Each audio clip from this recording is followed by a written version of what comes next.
Bismillahirrahmanirrahim. Assalamualaikum warahmatullahi wabarakatuh. Alhamdulillahirabbil alamin. Wa bihi nasta'in ala umuri dunya waddin. Wassalatu wassalamu ala nabiyyina Muhammadin wa ala alihi wa sahbihi ajma'in. Amma ba'd.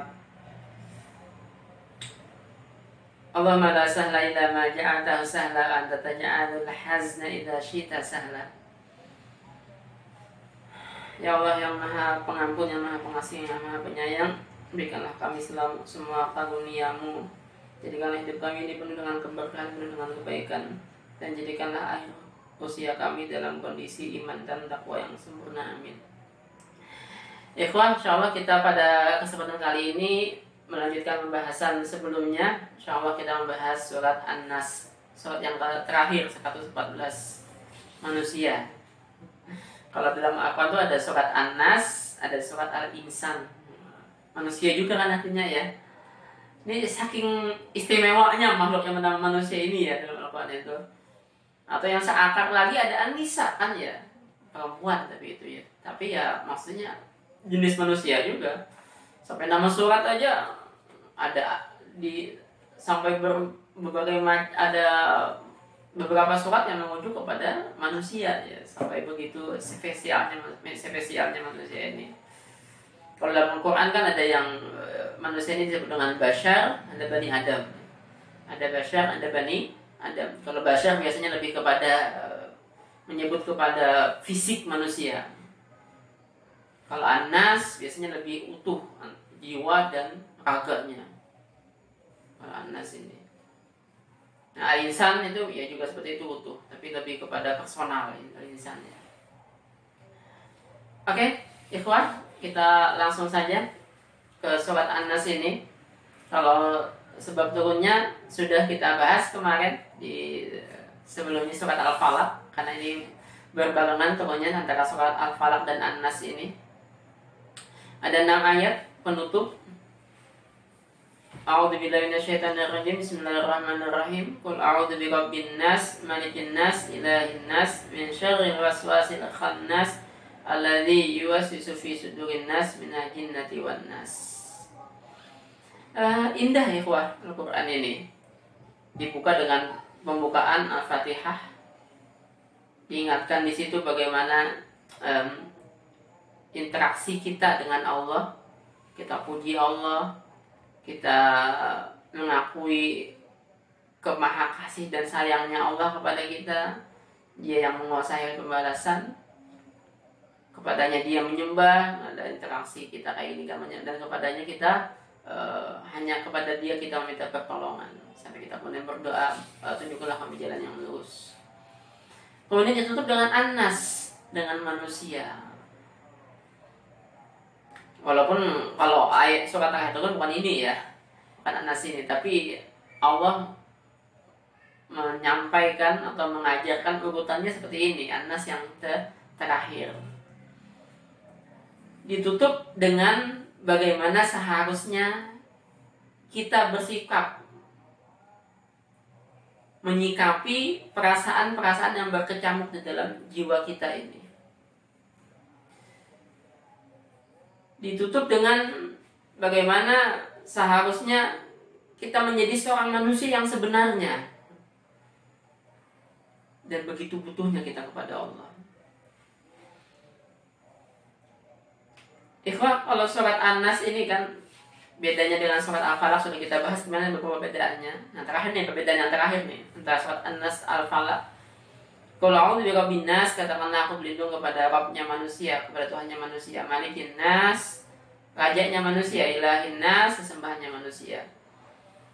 Baru berlindung dari min syarril waswasil khannas, dari kejahatan was al-khannas yang tersembunyi. Kejahatan setan, kalau diartikan seperti itu gampangnya kan ya. Kalau Al-Falaq memuji Allah dengan sekali, meminta kepada Allah dengan sekali. Qul a'udzu birabbil falaq. Dari 4 kejahatan.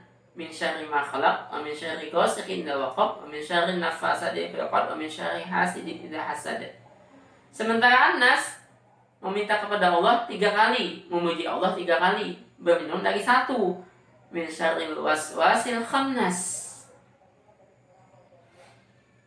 Kan kalau kita baca secara utuh sebetulnya kayak gini kan surat An-Nas nih. Qul a'udzu birabbin nas, a'udzu bi malikin nas, a'udzu bi ilahin nas. Nah, a'udzu bi-nya dihilangin di ayat kedua ketiga.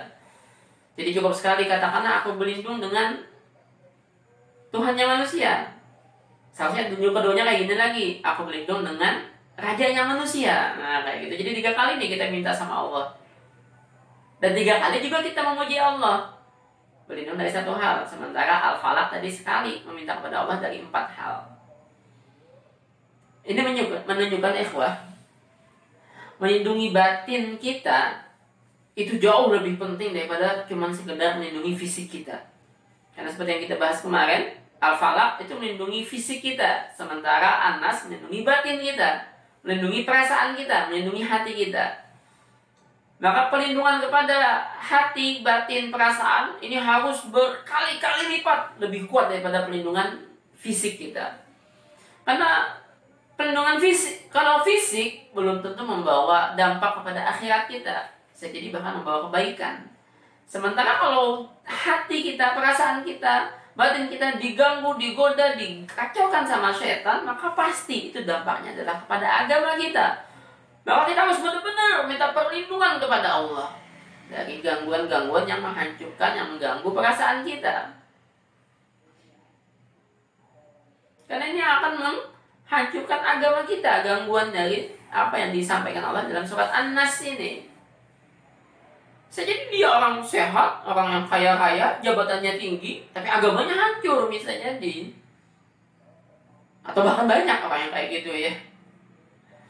Maka kita harus benar-benar berlindung nih surat An-Nas ini dari kegangguan, kejahatan yang bisa mengacaukan agama kita. Dan itu sebabnya kebanyakan ya dari bisikannya setan. Surat An-Nas juga mengajarkan kita, sebelum kita meminta sama Allah, sebelum kita berdoa sama Allah, maka banyakilah memuji Allah. Jangan langsung ujuk-ujuk gitu ya. Ya Allah minta ini. Ya Allah minta istri yang cakep, yang solihah, yang kaya raya. Jangan langsung kayak gitu. Puji dulu Allah lah. Ya kayak kita lah. Ya sama kayak manusia lah ya.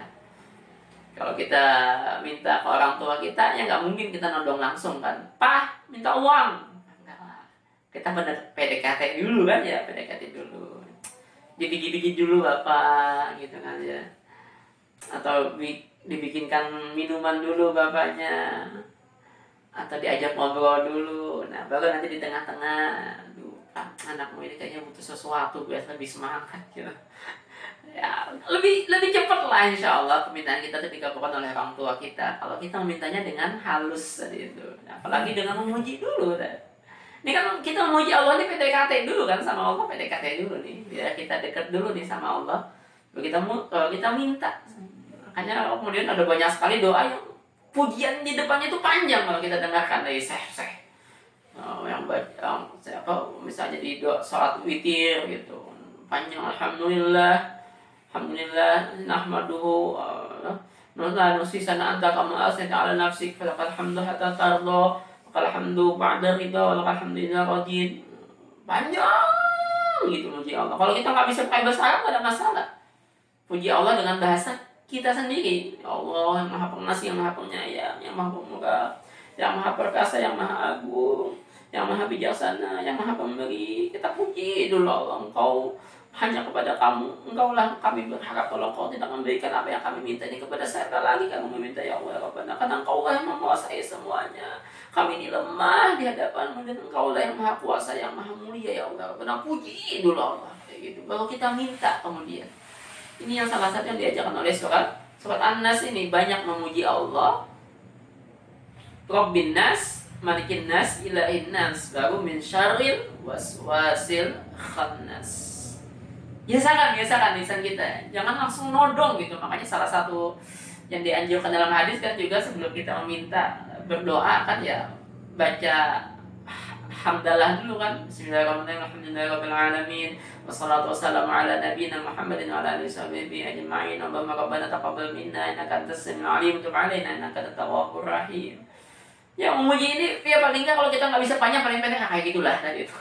Alhamdulillah alamin gitu ya. Tapi kita puji dengan Allah dengan hati kita juga. Biasakan ya ikhwan untuk kita memuji Allah sebelum kita meminta, karena Allah pasti akan lebih cepat mengabulkan doa dan permintaan kita kalau kita membiasakan diri memujinya dulu, karena Allah senang sekali dipuji hambanya. Kalau kita muji orang bisa jadi orang yang kita puji kena ain. Kalau kita muji orang bisa jadi orang yang kita puji kemudian jadi ujub, jadi sombong. Tapi kalau kita muji Allah, itu pujian yang paling indah.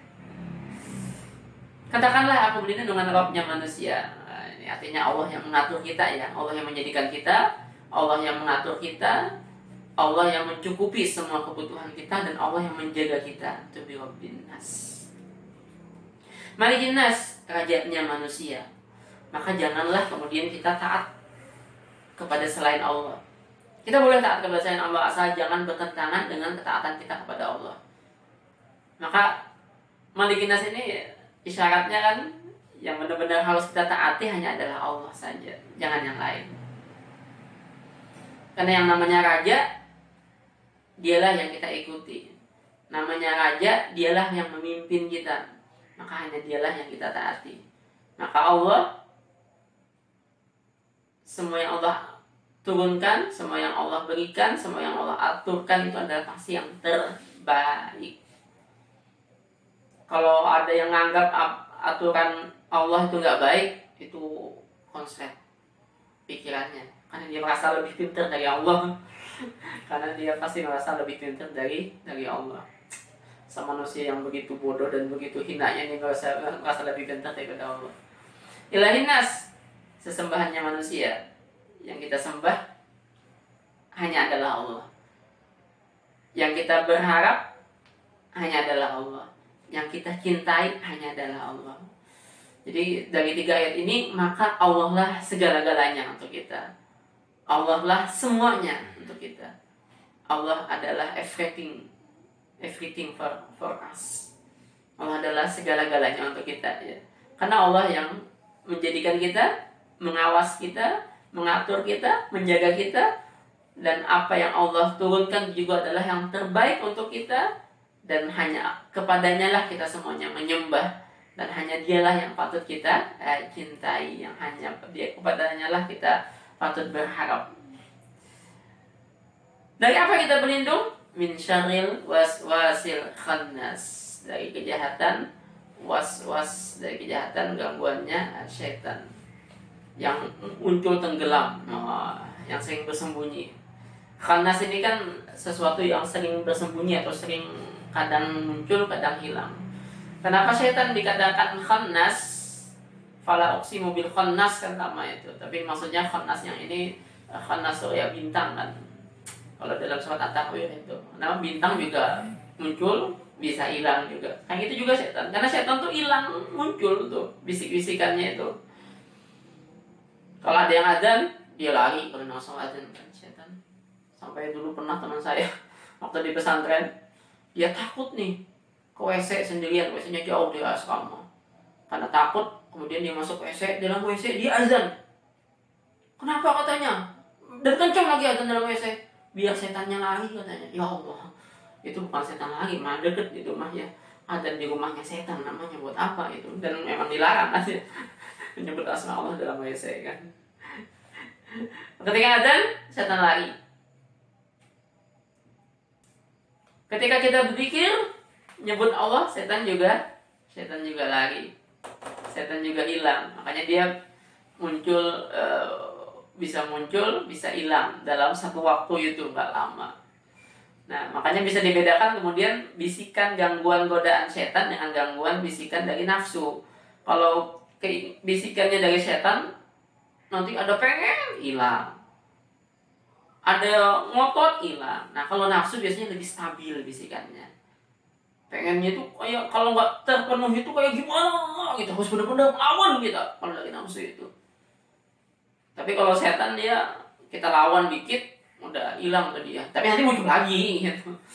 Itu kenapa kemudian setan dinamakan khannas, sesuatu yang hilang, tenggelam, hilang apa? Muncul tenggelam. Demikian Demikian saja, insyaallah ikhwah, kita lanjutkan pada sesi berikutnya, dan ya Allah wa iyyakum ajma'in. Assalamualaikum warahmatullahi wabarakatuh.